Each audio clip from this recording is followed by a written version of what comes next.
All right, welcome all. I'm here with Alec. We flew all the way to San Francisco. We're going to shoot this podcast. It's going to be great. Unofficially sponsored by Happy Dad. Pretty good hard seltzer. Low on sugar, high on flavor.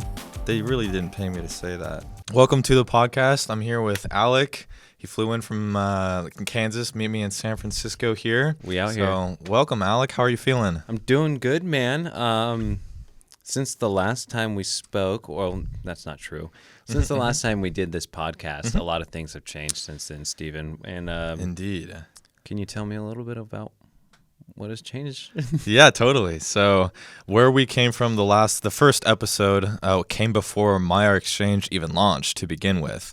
And at that point, we were just kind of speculating about what was to come. And now, I mean, that's in the past. Now we've got, Happy Dad to thank for that one. But yeah, we've got a week or two, well over 2 weeks of Maiar Exchange having the rubber has hit the road. And yeah, how did farming go for you? I mean, we were together farming, but I want to hear from you. Maiar Exchange launches, boom, it's live. How are you feeling? Like what kind of feelings did you have, and how did the process go? Yeah, so last time we spoke, as Steven said, the Maiar Exchange went live, and we were chilling at my house, waiting for things to go live. And of course, we ran into a lot of the same issues that a lot of other people ran into. Slippage. Yes. And you're probably hearing this before the HOLORIDE token comes out. Probably. So just fair word of warning, if you're really trying to get in on the bottom floor, I'm letting this cat out of the bag. Up that slippage. Mm-hmm. If you know, you know. If you know, you know. Do 25% or more, honestly. It's going to be moving quick. Like, it'll move fast. I don't know if it'll move as fast as MEX. Yeah. But so for those of you that don't know, slippage has to do with the amount of percentage that your swap on Maiar Exchange.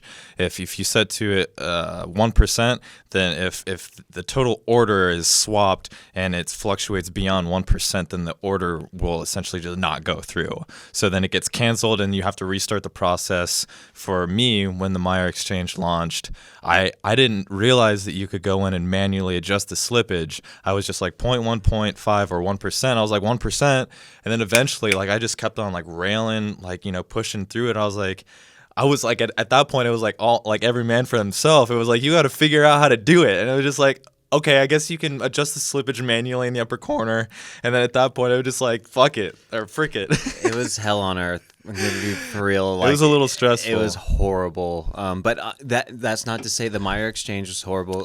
The whole UI. It was fireworks. Yeah, it was absolute fireworks. For you, those of you who participated, you know how well it went, especially if you were doing the Denver strategy. At least for me, I doubled my portfolio size, and now I believe I've come close to tripling it. Yeah. So yeah, it's been great. If you take those factors into account. Well, yeah, I mean, it's really been quite interesting. So obviously, Alec and I have been chit-chatting on Twitter, but also just personally about how everything has been going. So just for the record up here, I do have the chart of Elrond and the US dollar just to get an idea of what's going on. So golly, we got a huge washout in price the other day, along with Bitcoin showing a little bit of insecurity. I mean, for real, like, that really tanked on the US dollar, but it's recovering nicely. And that's happening because of Bitcoin's volatility. But also, too, I mean, Elrond has been going through a bit of a correction after it launched the Maiar Exchange. And, you have Elrond with Bitcoin, which is, as you know, Alec and others that's what I like to do analysis with.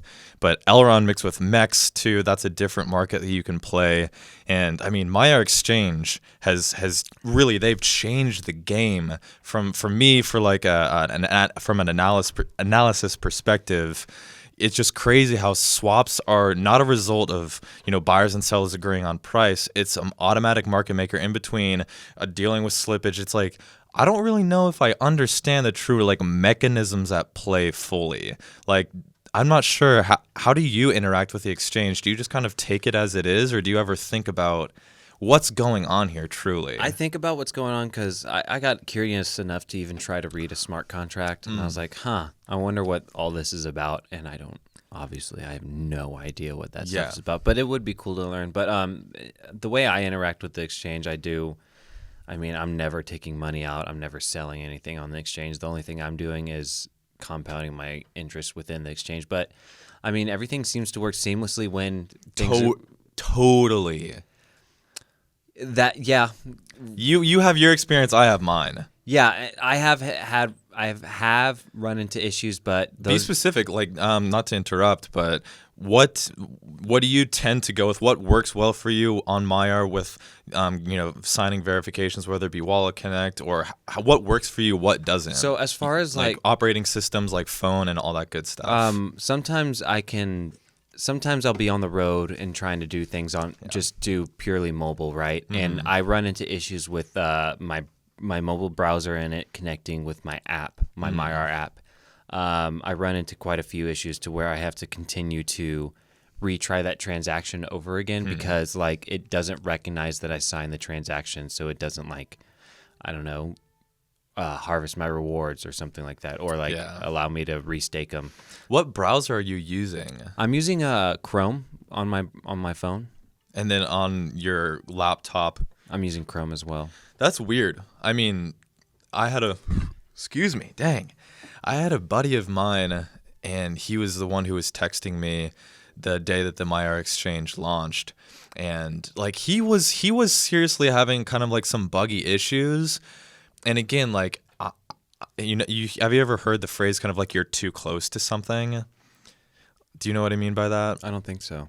Well, because I've been invested in Elrond for a little bit now, and I'm just used to the risks that are just baked in with markets like this. It's just it's really kind of the Wild West.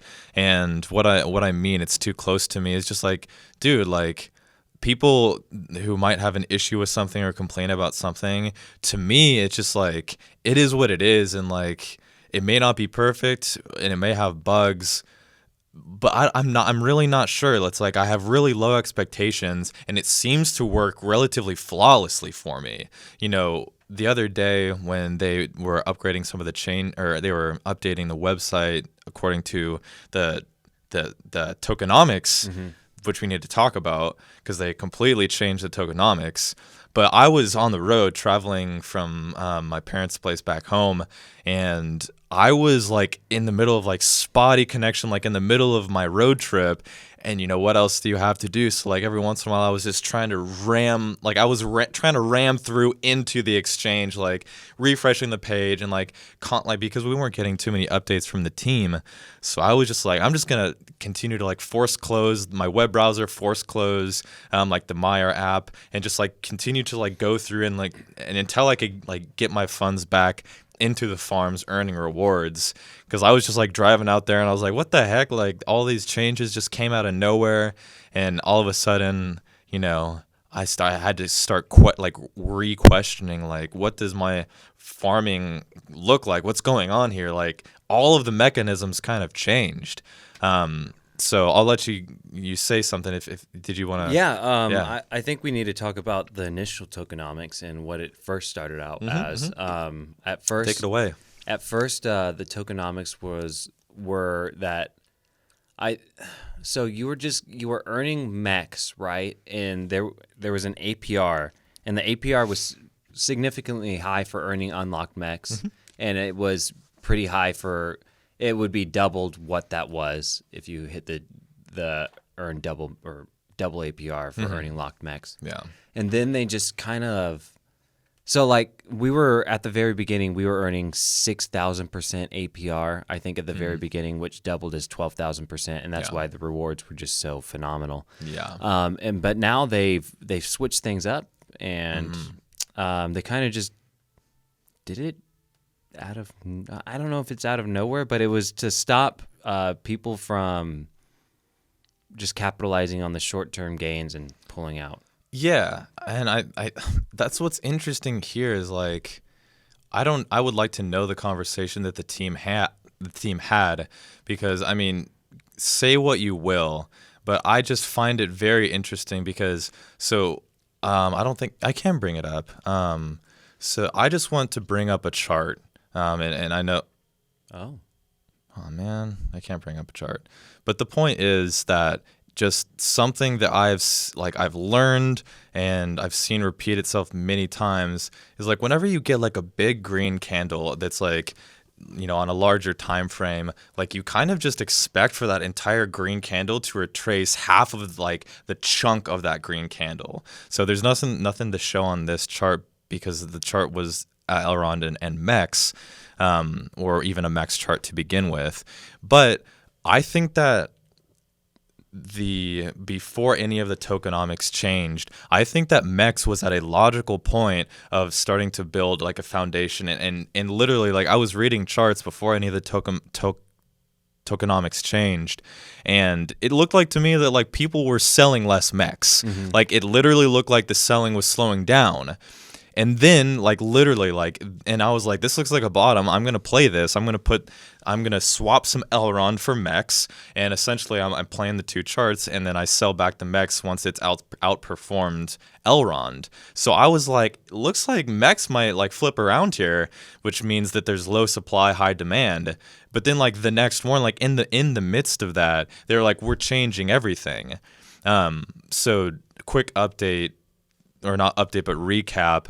Basically, Alec, go through, remind everybody of kind of like what your strategy was, because we combined all of our e-gold with MEX, and then we used that liquidity to give us locked MEX. And then eventually what we did was we got all of our Elrond paired with locked MEX, right? Yep. Yeah. So like, yeah, as Steven was saying, we eventually got to the point to where we originally had a e-gold MEX pairing, and then we eventually got to the point to where all of our e-gold was not paired with unlocked MEX anymore, but paired with locked MEX. Yeah. So what we kind of did was, by just doing that strategy, you automatically double your portfolio because you're pulling everything, you're pulling your original investment back out, and then now you have an original investment, and that other half is just pure rewards. That was built off of only rewards at that point, and that's the really cool part. And so that's the strategy we were doing. We were trying to stack these liquidity tokens, right? Oh, we weren't just trying. We were stacking liquidity tokens. And we were stacking them at a higher degree because the value of these coins continued to fall. I don't want to get into that. That's pretty hard to explain. But we were stacking these LP tokens, and then everything just changed. And so therefore our strategy had to change, because no longer were you able to do a 33-66% ratio in order. Well, currently is what you're saying, like because of the tokenomics change. Because of the change in the tokenomics. Yeah. So we had to switch up our strategies to where now it's focused on earning purely as much locked MEX as possible. Yeah. So as Alex said, we eventually paired out all of our e-gold that we ever put into Maiar Exchange. All of that Elrond got paired up with locked MEX, which you can only get locked MEX by earning it. You can't buy it, unless you're making off-market shit or moves. Excuse me. But yeah, so then from there you had two separate portfolios, and people called it the Denver strategy at that point, to where you've got a portion of your portfolio making 2 times locked MEX, and then you have a larger portion of the portfolio that's actually just pumping out regular MEX. But every time you harvest the reward, you obviously take your locked MEX, you pair it with Elrond. So you got the Elrond from swapping the MEX that you harvested to Elrond and then just pairing it together. And that was just allowing us to continue to stack those LP tokens, because locked MEX paired with Elrond, and that Elrond was just derived from value from MEX that we just harvested. So, I mean, Wesley Kress said it at some point in some video, but essentially he was just like, he played the narrative of it's going to be important to participate from moment zero. Day one. And those who did got to capitalize off of the LPs. So you reap the rewards. They kind of closed down that shop. And it is interesting, because this is relevant, that whenever they made the change for the tokenomics, I always want to say tokenomics. When they switched the tokenomics, they really switched the supply of regular MEX. Totally. That's what they did. It totally. shifted the liquid supply of unlocked MEX. They really shifted to everything to the only way you're getting MEX now is it's going to be locked for a whole fucking year. Or I'm sorry, excuse my language, like 2 years almost. And do you think that was a good idea or a bad idea? And why? I think... And talk me through it. I'm not I'm leaning more towards it being a bad idea for trust. This was... that's a good argument. This was out of left field, man. And it kind of makes you question how decentralized is this currency, or how decentralized is this exchange if you're able to just pull these fast moves like that and just change... Fast. Emphasis on fast. Yeah, I mean... completely unexpected. You changed the whole economy of MEX. Definitely. It's no longer a free-flowing liquid. It's really not a free-flowing liquid asset anymore. It's kind of just a locked-up thing at this point. And see, remember, because you got the town hall meeting live, I was on the road, I was having connectivity issues, I rewatched it, and as soon as Benjamin said what they might be doing, immediately I was like, they're shifting to the long term. MEX, liquid MEX, is going to be more scarce. So truthfully, like, that is what I did. Like, as soon as I heard of the change, I hesitated a little bit because I could have started making moves immediately after the town hall meeting, but instead I waited for the official Elrond, or they made like a 10-thread post on Twitter. I think Benjamin did, kind of detailing the changes. But yeah, initially when he said that, I was like, MEX is about to be like significantly more scarce. Like, they're taking the opportunity of liquidity not out of the picture, but like they definitely just shifted it altogether. They forced lock supply at this point. Like they 100% forced a lock supply. Don't use the word force, because they highly incentivize. Yeah, but yes, because the amount of rewards that we're making in this locked token, extremely significant, like very large rewards. And I mean, the fact that if you keep locking up these rewards and you keep driving up the demand for it, there's going to be little supply, and so we're still going to continue to reap the benefits whenever all that becomes unlocked. Yeah. So that was the bummer for me. I'm an investor. I am looking for value, just kind of objectively. And it was nice to stack LP tokens because that keeps you liquid skin in the game with Elrond. But also you got some lock MEX and you've got the gears turning. But now, like, truthfully, it was... Excuse me. It is a little bit less exciting to be making It's a little bit less exciting to be making rewards that aren't going to be unlocked for some time. Yeah, they're literal. This is literal untouchable money that we're making right now. Yeah. So it's really great, and I'm looking forward to seeing Maiar Exchange roll out on some of those use cases for lock MEX. That's what he was on about in the town hall meeting, was lock MEX, first class citizen. It's like, okay, I hear that, but also what I heard in the past was that this is a decentralized exchange, and this is the bootstrapping mechanism, and this is the orderly fashion that we'll do things. And I just understood that to mean that this is the code that we set. Let's see what happens. And I was happy signing up for that. That's how I understood it too. And the fact that they're able to go in and tinker with it, the way it operates, I was like, that's weird. But really, are they tinkering with the actual token itself? Are they tinkering with the way it's distributed? Definitely distribution. Yeah. See, that's it's a bit of an imbalance, because at the end of the day, like, am I stoked about what they did? I totally agree with what you said. Like, it causes questioning. I'm not sure what conversations had that led them to make that change, but again, they apparently thought that the MEX market was going to continue to bleed, and truthfully, we don't know. What's done is done, and I'm happy for it, because I think the fact that it is a little bit of force. It's more of like a guiding hand. But yeah, I mean, we're stacking a shit ton of lock MEX, and that's hopefully going to have... Yeah, so I went into Maiar Exchange launch expecting it to be a success. But to be honest, it's like we don't work for Elrond. Like we're not here to always toot the horn. I just want to speak honestly. And yeah, I mean, I signed up for a decentralized exchange, and I was kind of telling Alec earlier in conversation, like, I can rationalize them making this change in the tokenomics once, but lucky for me, I know for a fact that there were people like online on Twitter and stuff being like, people were low-key kind of bragging, or they were tooting their horn of like, this is how I'm going to play Maiar. Like, I'm going to borrow money. Like, I'm literally going to borrow money. I went out and I got a loan, and like they borrowed money, like given the tokenomics that were laid out. So there is definitely like an area for, if you over leverage, you're exposing yourself to more risk. And that's the trick here, is just like, this is the Wild West.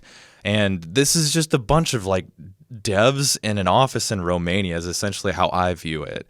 And it's so popularized, and with things like Twitter, and also too, as Elrond gains in popularity, how people run the ranks when they start competing, people are going to start, throwing their crap and trying to defame and just, so it's, you really gotta be ready to just hold firm to what you believe in. And Alec, you seem like you're pretty resilient, to be honest. Like, you seem relatively unfazed. You seem more than happy, more than stoked with what you've been doing. Yeah, right? Dude, I'm pretty unfazed because, I mean, the rewards have just been literally making up for every downturn that there has been. Especially with the old tokenomics. Yes. Like, the old tokenomics, like, literally, like, as the price went down, we were just farming, and like we were getting more Elrond and more MEX, and like literally it was condensing as the price went down.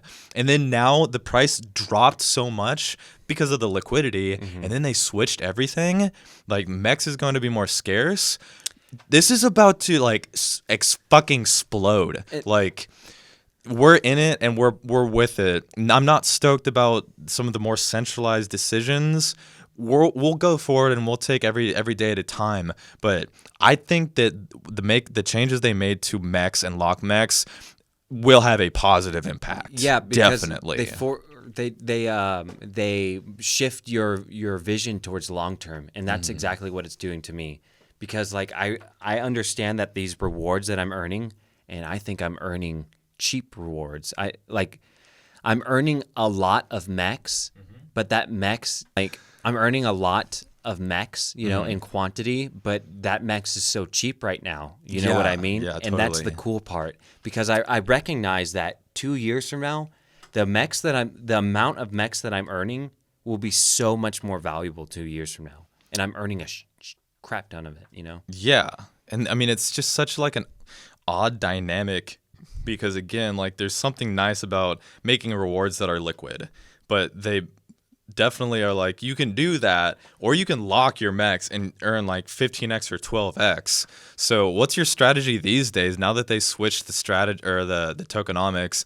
What kind of farms do you have set up, and are you on full tilt, as they call it? Yes, that's actually what I was going to say. I'm on the full tilt strategy. Very nice. I am so full tilt means I kept my E-Gold, I kept my LP tokens. I didn't unpair any LP tokens, so I still have, I went full Denver before everything switched. Yeah, nice. You did get there. Yeah, I did get there. So I had all my E-Gold paired with locked MEX.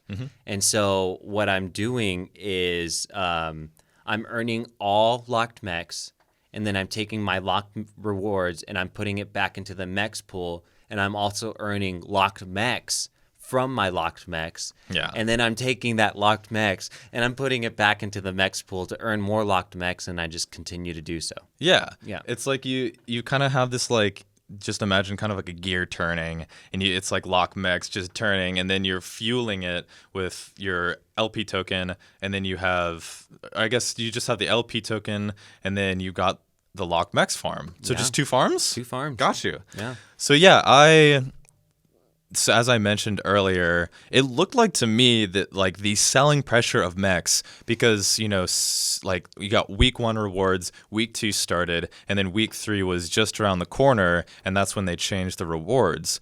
But like, it literally looked like, according to the charts, that maybe people came and profited off of MEX liquidity early on. But it genuinely kind of looked like to me that like, no, like there are a significant amount of people here that know what's going on and are using this. But I think maybe that is what they were focusing on, was maybe not like who has come in, used this, and is already out, but who is using these 8 weeks. And that's kind of, I'm talking about it here and making that realization, because it's maybe like they were looking ahead at what would the result of this happening over the course of 8 weeks be? Because we can, after the first week, after the first 2 weeks, yeah, I'm farming, I'm go eagled, but at 8 weeks stops, they've got a pile of LP tokens. And at that point, it's like, hopefully your team long-term Elrond, but if you're not and That's a lot of sell-off. Yeah. So it's kind of one of those things. I'm happy that we got to stack LP rewards. I'm not excited that the decentralization feeling of it.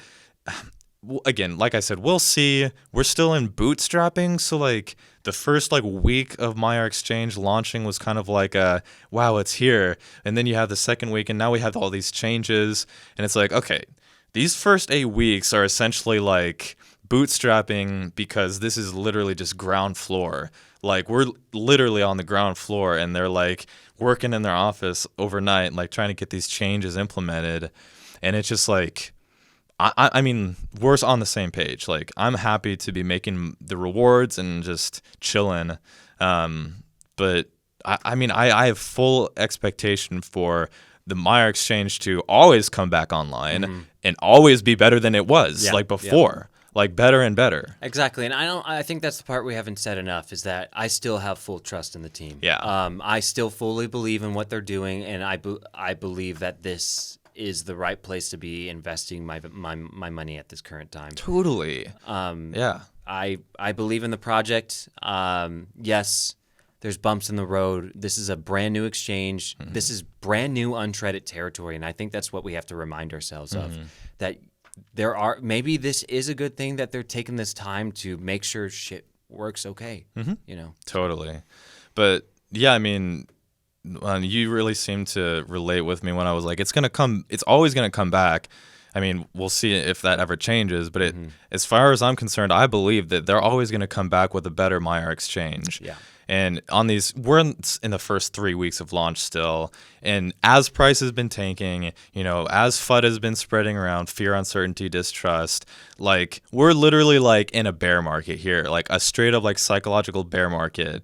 But dude, like as soon as price, I mean, for Alec and I and everyone else who's been stacking LP tokens, like as soon as this market starts to move, like we're going to realize that, wow, like compounding like 3,000% APR has a pretty significant effect. Especially if as you're compounding, the token continues to go down in value, and so therefore you're earning more quantity of the token. And so then when what was happening? That's exactly what was happening. Yeah. So as it goes, I didn't even look at numbers. As it goes down in value, you're earning more quantity of that token because it's worth less. And then when it goes back up, it's like like a freaking rocket, because you stack so much at such a low price. It was like you were buying low that whole time. Definitely. And I think that's what we haven't covered either. We were dollar cost averaging for free the whole time. Aside from opportunity cost. Well, yeah. But that's the only reason I say that is because somebody said something about me stating that on Twitter. And it's like, yes, your money could be elsewhere. Yes, you're getting free rewards because your capital is situated in a spot. But like to me, like that capital situated, it's just like the price you pay. It's like those are free rewards. Yeah. Like your money is just sitting there, like whatever. If you want to move it somewhere else, feel free to. But like, it's currently paying me more than my salary job. Heard it here first. Every single day, while I sleep, while I eat, 24/7. Yeah. So I'm okay with this. Yeah. Yeah. I was over with my parents, and they gave me some money to play with, and I farmed for them. I set them up with the same strategy that we discussed. Cameras died for just a little bit, but where were we, Steven? I really don't remember. I think we were talking about trust in the team. I mentioned my parents' farm. Yep, there you go. That's where you are. And you set up the same strategy for them. And I was talking about it was making more than my. Yeah. Yeah. So my parents threw some money, and I've been farming just like same strategy as ours. And now after the tokenomics changed, I've got them on full tilt too. So as soon as Maiar Exchange, like this is definitely not like crap talking, but as soon as Maiar Exchange can just like be up and be consistently up, I mean, I think it's game over. I think that's when the rocket fuel has been completely put into the tank, and then now it just needs to run itself at that point. That's a great analogy. But I mean, I still think that, I mean, especially in light of these changes, like, dude, like... The chart looks good to me. The chart looks extremely good. Long term, it's still uptrend. I see no downtrend yet. I mean... other than that, I mean, from the initial... Well, yeah, so this is... Like literally, like Maiar Exchange launched. I'm not going to draw on there, but yeah, that like Maiar Exchange launch was right there, and like literally just like this is daily chart up here. I guess I can point. Like that was like essentially where it started, and like literally like every day after that, it was like 300 to like 550 is essentially where it went. It was really pretty. I mean, it's still here. Here's the thing: is it's like.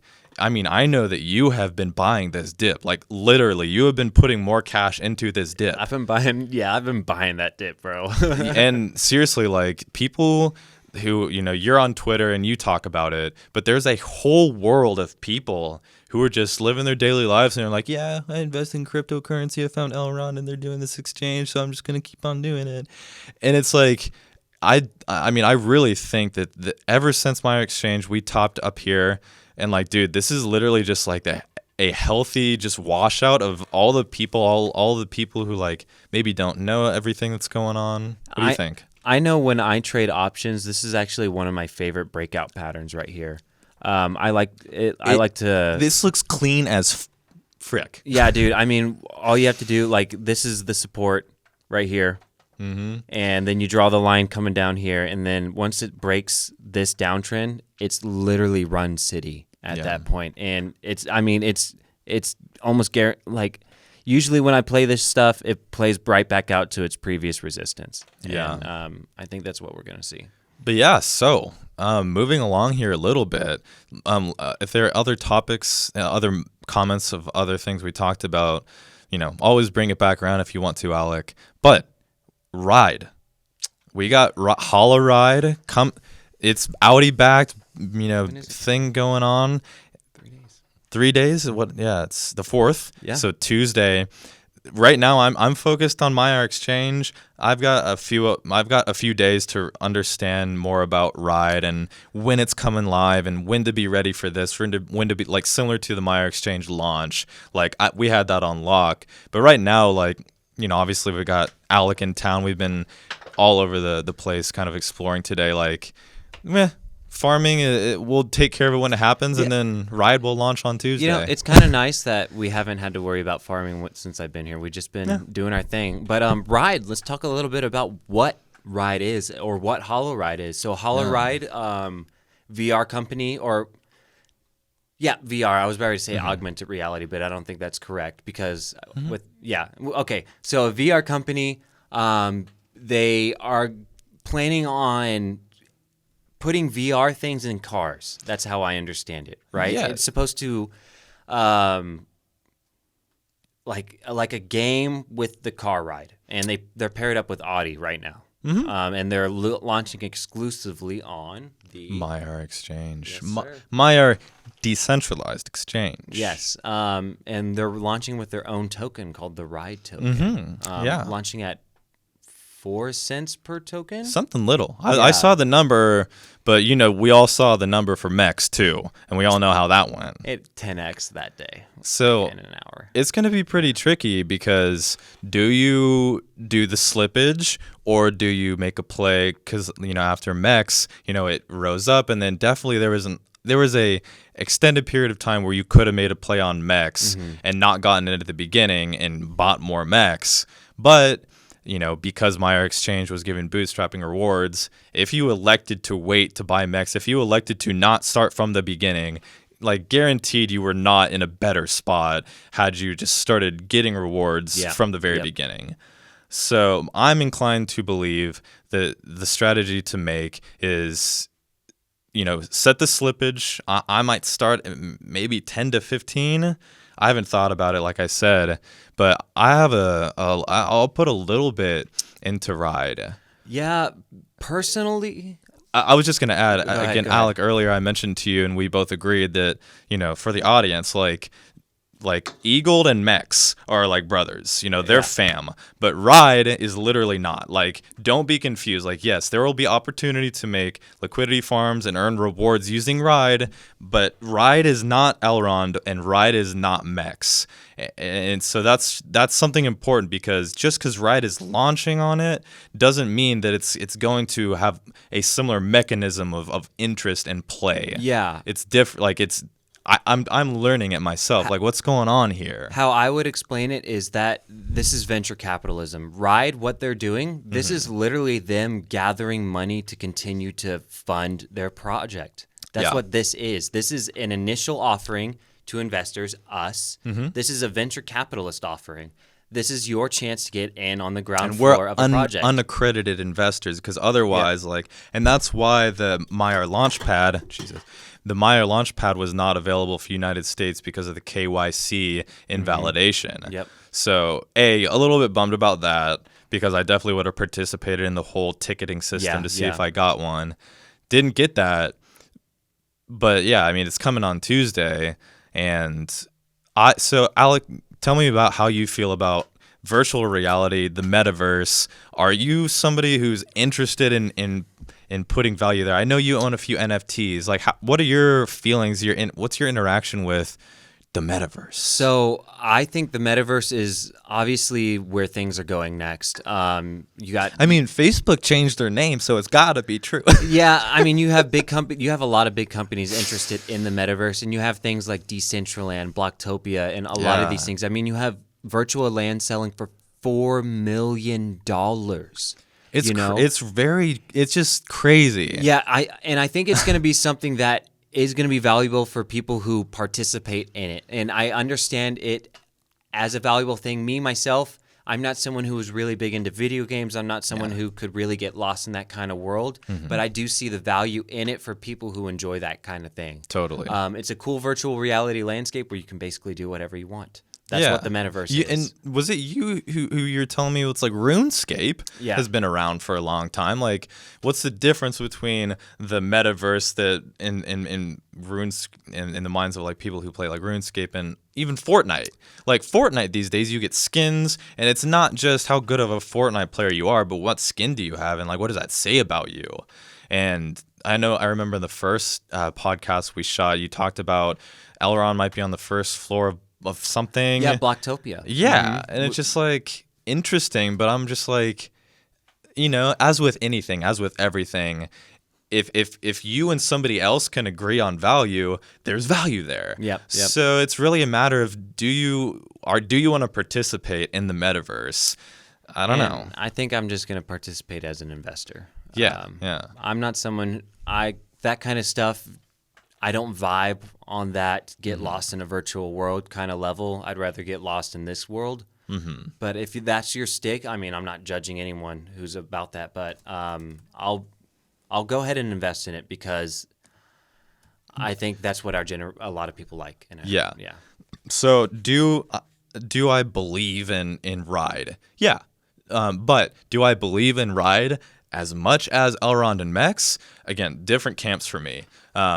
But think about in the world of cryptocurrency, how many people are in Elrond, and how many people of those people are really into the Maiar exchange. So we're looking at an opportunity to, yes, we're on the ground floor getting bootstrapping with Maiar DEX, but we are in a extremely unique position here because, again, Elrond, like, not that many people, still not that many people really know about Elrond. Yeah. So I think just whether you believe in it or not, if you get a little bit, like we have access, we are right freaking here. We are here ready to buy it. And how much time is it going to take for certain investors, certain, capital to find its way to Ride?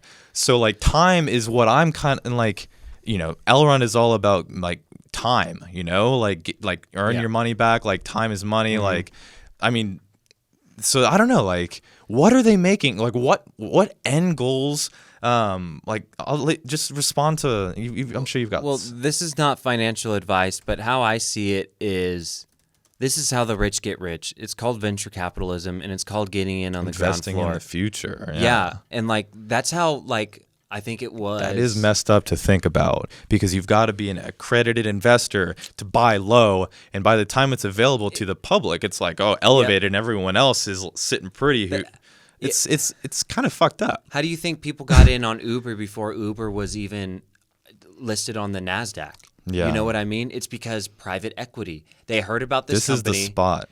They heard about the company, and they're like, you know what? This thing is going to blow up, so I'm investing before it's even a publicly traded company. And so they get in on the ground floor. It's like an ICO for like big money bag accredited investors. Yeah, and that's why IPOs were really cool, I really enjoyed them, and I got in on a few ones, and anyways, that's besides the point. Sorry, I was distracted because, this Elrond Metaverse. Oh, it's yeah, funny. Someone had a question for us. Yeah, so I mean, it was applicable because maybe you've looked into this. I listened to the whole town hall meeting. Maybe it was the one previous to the most recent one. I don't remember exactly him mentioning this concept, cloud countries, but you mentioned the idea of cloud, like real estate, like islands selling for millions. Yeah, and I'm not sure what they mean by cloud countries. I wonder if that's in the same vein. You know what I mean? I saw something in the news. Seoul. Seoul? God damn it. Yeah, that one. Apparently, they're like how the hell do you spell it? SEOUL. They're like the first to claim. South Korea's really got their stuff together when it comes to technology. Well, I saw like a news. Yeah, here it is. Look at this. Seoul to become the first city to enter the metaverse. So it sounds like they're going to map their city and then put it in the metaverse, right? It feels like Star Wars, even though Star Wars was so long ago. It's also intangible, I mean, when it comes to investment versus like living it, like I'm definitely on the investment side of things. Like you and me, like exploring today, like in real sand, in real dirt, like that's the life that I'm interested in living. I have trouble really understanding the true like pull of like join the metaverse and see what we have to offer. It's like, and there's other ways to experience the metaverse. Really? That's all I'll say. That's all he will say. But there are other ways to experience the metaverse, says the OG Madrigal. So you heard it here. But I think that it's pretty crazy. And to be specific, he asks countries adopting Elrond and what time scales we'll be looking at. I haven't heard of any countries adopting Elrond. I don't know. I mean, El Salvador and Bitcoin is the first cryptocurrency country type thing, right? Yeah. And they're talking about building a Bitcoin city. Yeah. Where it's like tax-free city, and like it sounds like a haven for the crypto rich, really. Truly. Yeah. And that's what's kind of weird is like, I mean, there are going to be countries, whether it be El Salvador or any others that come along, like same with NFTs. So you and I talked about NFTs, and it's just like, we're not sure how we feel. I'll speak for myself. I'm not sure how I feel about it, but the facts are facts. If there's value out there and you're willing to bring a marketplace and bring money and bring value, it's like it's there and it's indisputable. So if they're going to, make this Bitcoin city, it's going to bring certain type of people. And it's just, I mean, I don't want to get too like conspiracy and too like the elite, but like cryptocurrency and investing in it truly is going to become like an elitist game. If you know, like if you're not in it, then you're going to be left behind with your mutual funds. Like, yeah, it really is. Like everything's going to start drying up and people are going to realize why was I not in this game a long time ago? Yeah. I'm glad that you're in on Elrond here, and stack and lock MEX because, taking a step back, like I think back in the day, like early, 2018, just after Bitcoin bubble kind of like popped, like, and you're familiar with like the Coinbase effect. So, oh yeah, when things get listed. Right. Yeah. So, I mean, yes, we have some things happen with the tokenomics of MEX changing, and it's like, oh, what's going on here? But as soon as Maiar can establish itself, like it may be the gold standard, like moving forward, like especially when it comes to decentralized exchanges, and the fact that Audi backed. I mean, it's nice to say Audi is a known brand, but they do have. I mean, if you looked into the team, their advisors and the people like developing it and putting their focus into HOLORIDE, like they're quality people with like big brains. Yeah, and Disney has even done some things with HOLORIDE too. Yeah. So I mean, there's promise behind it, and like I can see it as being a really cool thing for our children in the future when we're going on long road trips. Yeah. So totally. I see that as having like value there, but me personally, it's something that I'm going to put very small amount of my portfolio into because the only way you can get RIDE is by buying it with eGold. And I don't think we spoke on the fact that there's also going to be a RIDE locked MEX pairing. There's going to be I believe I'm speaking correctly, that there's going to be a pairing of that, and then you're going to earn locked MEX off of that pairing as well. I need to get there next because I've seen some people talking about strategies and stuff online, kind of how to turn like, it's gone now, but the Mexlagon type strategy of let's crank out, use these mechanisms to crank out liquidity. I've seen people discussing, it sounds like there might be an opportunity to farm for RIDE, like farm and earn RIDE to like similar to MEX, but instead of opportunity to stake rewards and earn LK MEX, you earn RIDE. I don't know. It's like that wouldn't make much sense to me because you're earning the company at that point. Because like RIDE is like the RIDE tokens are pieces of the company. I'm pretty sure. Yeah, I that seemed kind of off to me when I saw somebody say that like they expect to like capitalize on earning RIDE from the liquidity. I don't think that's correct. I don't know. We'll see. We can look into it, but I'm pretty sure that I don't know. I think you just earn locked MEX, but anyways. Yeah, and so that's what I'm interested in is just right now. The thing that I think is cool about RIDE is, yes, Maiar DEX is spectacular for what it's done with bootstrapping. I think it's spectacular because it's giving everybody who's not an accredited investor opportunity to provide venture capital place. And so that's all good things. Yeah, and this is just the first one to launch on, to take off on the launch pad. So there's a lot of cool big things to come, and I'm excited to see where the Maiar exchange goes. Totally. I think that it's just great at bare minimum. Like even if RIDE flops, like you have Elrond's name, Maiar decentralized exchange with Disney, you can bridge gaps, but with Disney, with Marvel, with Audi, with all of Audi's constituents, whatever you want to call it. So like if you think about it, like Elrond is kind of like, wrapping its arm around some buddies, and it's like we're chilling. So like I think that could have it's similar to the Coinbase effect, but like DEX is going to flip it because it's like we have HOLORIDE with all these people. So it's like the only place you can get it. And see, as liquidity providers, we're in a great spot because I think, well, actually, I don't know, because we'll have to look into the exact pairings, and if there's a demand for MEX out of the RIDE listing, then obviously people are gonna swap Elrond for MEX because that's the only way to go through, and we'll be taking little LP fees along the way.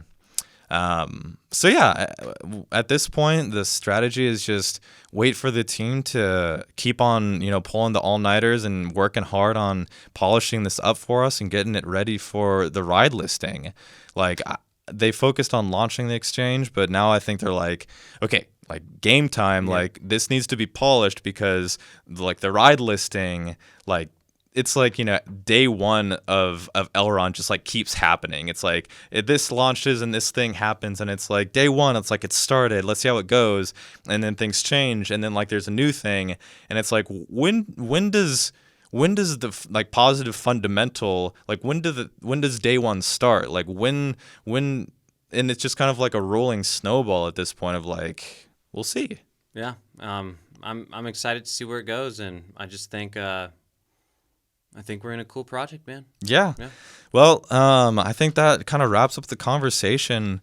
I've enjoyed chit-chatting with you, Alex. So, dude, hell yeah, man. Thanks for joining me here in San Francisco. Great to have you here. Pleasure being here, dude. Absolutely. Any closing thoughts, any shout-outs you want to give to yourself or family members? I doubt any of my family is watching this, and if you are, I'm sorry.